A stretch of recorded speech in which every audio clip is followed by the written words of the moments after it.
Subscribe to Color Frames. Pakistan star bowler Shaheen Afridi చరిత్ర సృష్టించాడు. అంతర్జాతీయ క్రికెట్లో 3 ఫార్మాట్లలో 100 వికెట్లు పడగొట్టిన పాకిస్తాన్ తొలి బౌలర్గా రికార్డుకెక్కాడు. ఓవరాల్గా ప్రపంచవ్యాప్తంగా ఈ ఘనత అందుకున్న 4వ బౌలర్గా షాహీన్ అఫ్రిది రికార్డులకెక్కాడు. అతని కంటే ముందు New Zealand bowler Tim Southee, Bangladesh bowler Shakib Al Hasan, Sri Lanka bowler Lasith Malinga ఈ ఫీట్ సాధించారు. అయితే షాహీన్ చిన్న వయసులోనే ఈ రికార్డును నెలకొల్పాడు.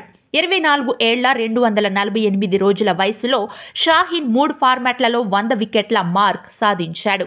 టిమ్ సౌదీ 32 ఏళ్ల 319 రోజుల వయసులో 3 ఫార్మాట్స్లో 100 వికెట్స్ తీశాడు. ఇదిలా ఉండగా షాహీన్ తన బౌలింగ్లో చాలా మార్పులు చోటు చేసుకున్నాయి. తాజాగా సౌత్ ఆఫ్రికాతో జరిగిన తొలి టీ20లో షాహీన్ అఫ్రిది తన పాత వైభవాన్ని చూపించాడు. వేగంతో పాటు స్వింగ్లో బౌన్స్ కూడా కనిపించింది.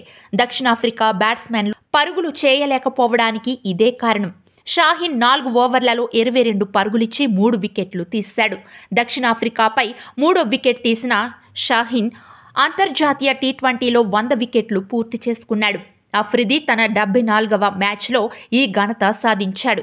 షాహీన్ అఫ్రిది తన కెరీర్ను 2018లో ప్రారంభించాడు. అతను ప్రస్తుతం పాకిస్తాన్ ప్రధాన స్ట్రైక్ బౌలర్.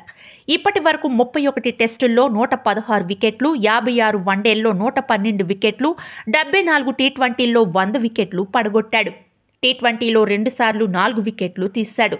అయితే ఇటీవలి కాలంలో షాహీన్ ఫామ్ తగ్గుముఖం పట్టింది. అతన్ని టెస్ట్ ఫార్మాట్ నుండి తొలగించబడటానికి ఇదే కారణం. అయితే దక్షిణాఫ్రికాపై చూపించిన బౌలింగ్ను కొనసాగించగలిగితే అతన్ని త్వరలో టెస్ట్ ఫార్మాట్లోకి కూడా తీసుకోవచ్చు. వీడియో మీకు నచ్చినట్లయితే ప్లీజ్ లైక్ చేయండి, షేర్ చేయండి, కామెంట్ చేయండి.